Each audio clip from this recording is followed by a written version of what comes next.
Zigarren puntua galdera Jasone Agirre Garitaonandia, EH Bildu taldeko legebiltzarkideak kultura eta hizkuntza politiketako sailburuari egina Durangoko tren geltoki zaharraren inguruan. Agirre andrea, zurea da hitza. Zupiria jauna, trena orain dela 125 urte heldu zen Durangora, lehen aldiz, eta trenarekin badana irauli zen industria ekarri zuen trenak eta jente berria ere bai.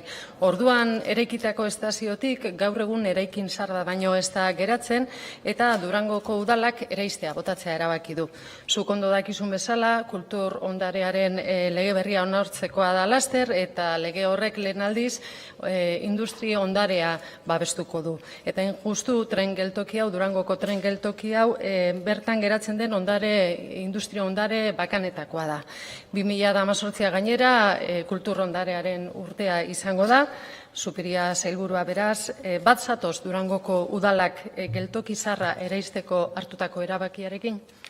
Eskerrik asko, Agirre andrea, erantzuteko Zupiria jauna, zurea da hitza.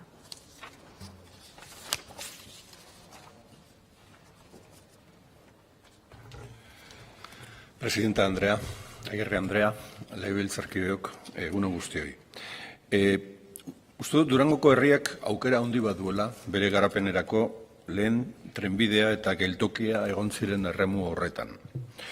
Nik dakidala Durangoko udalak anbizio handiko egitasmo badauka inguru horretarako eta hori aurrera ateratzeko egin beharreko lanketa eta konsulta guztiak egin ditu egin beharreko toki guztietan. Eusko Jaurlaritzak beraz, errespetu osoz onartuko ditu Durangoko udalak berari dagozkion ardura eta eginkizunen artean hartzen dituen legezko erabakiak. Eta guri dagokigunez, laguntzea dagokigun arloetan laguntzeko eta bide lagun izateko prest gaudela diotsut. Eskerrik asko, Zupiria jauna, Agirre andrea, zurea da hitza.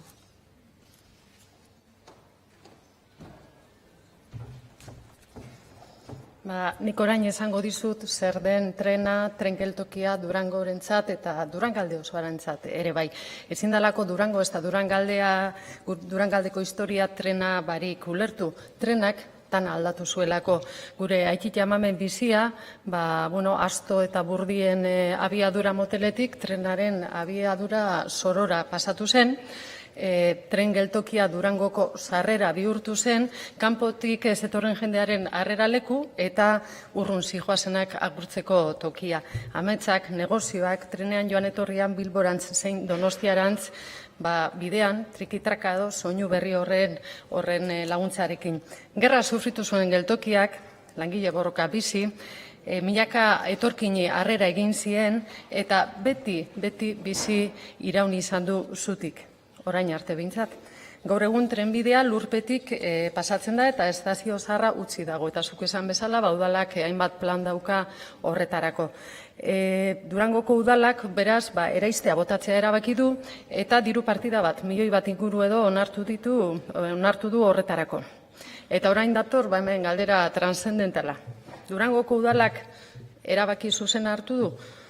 Izan ere udalek ez dituzte beti erabaki zuzenak hartzen eta Durangon horren adibide historikoak egon badaude ere.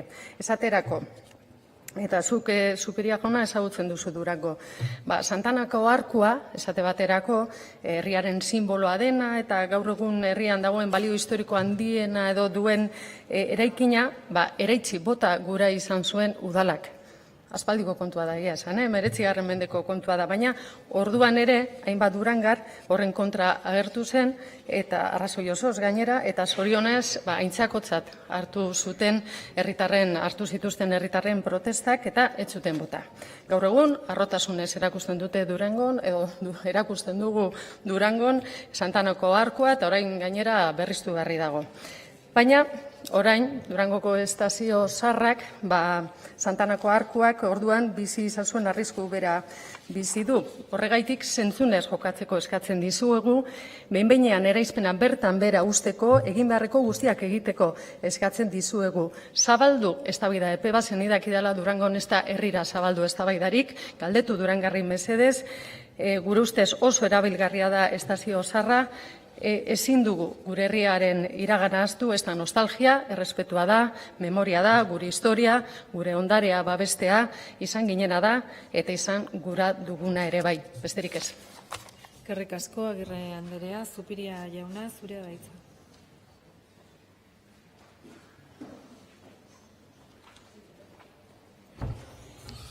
Agirre Andrea, uste dut eztabaida konplikatu ditzakegula nahi dugun guztia. Eta nik esango nuke Durangarren arteko eztabaida baten aurrean gaudela. Eta ni neu behintzat Durangarrez naizenetik ez naiz nor Durangon legez hartzen diren erabakiak eztabaidatzeko. Eta sailburu bezala, Eusko Jaurlaritzaren obligazioa da euskal kultura ondarea identifikatzea, balioztatzea eta kultura balio esanguratsuak mantendu badira, ondare kultur jakin hori babesteko prozedurak abian jartzea. Eusko Jaurlaritzaren kultura ondare zentroak 1994ko otsailean aztertu zuen Durangoko tren geltokia. Eta azterketa tekniko horrek ez zuen aurre ikusi Eusko Jaurlaritzak Durangoko geltokia babestu behar zuenik. Kultura ondare zentroak 1994ko otsailean sortu zuen fitxak honela dio. Ferrocarril Central de Bizkaia izeneko enpresak 1882an inauguratu zuen Bilbo eta Durango lotzen zituen trenbide industriala. Baita, enpresak bere meategiak itxi ondoren, jatorrizko tren instalazioak 20. mendeko 30. hamarkadan galdu ziren.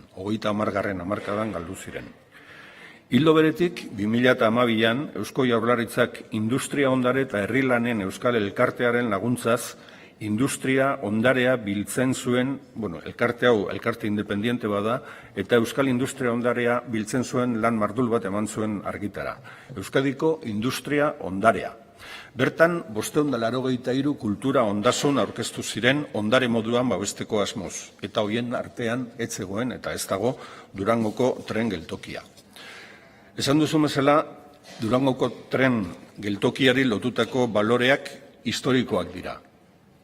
Historikoak, arkitektonikoak baino gehiago. Eta horrek esplikatzen du Durangoko tren geltokia Eusko Jaurlaritzaren babes aurre ikuspenetan ez egotea. Balio historikoiek behar bezala ezagutu eta balioan jartzeko interesgarria izan daiteke agian, Durangon trenak izan duen eragina sakon dokumentatzea, dagoen dokumentazio grafikoa biltzea adibidez, eta Durango bertan dauden erakundeetan hori guztia balioan jartzeko ekimenak bultzatzea. Durangoko herriak hori horrela egitea erabakiko balu, gu bide lagun izango ginake. Eskerrik asko. Eskerrik asko, Zupiria jauna. Gai zerrenda agortu dugunez, osoko bilkurari amaiera ematen diot.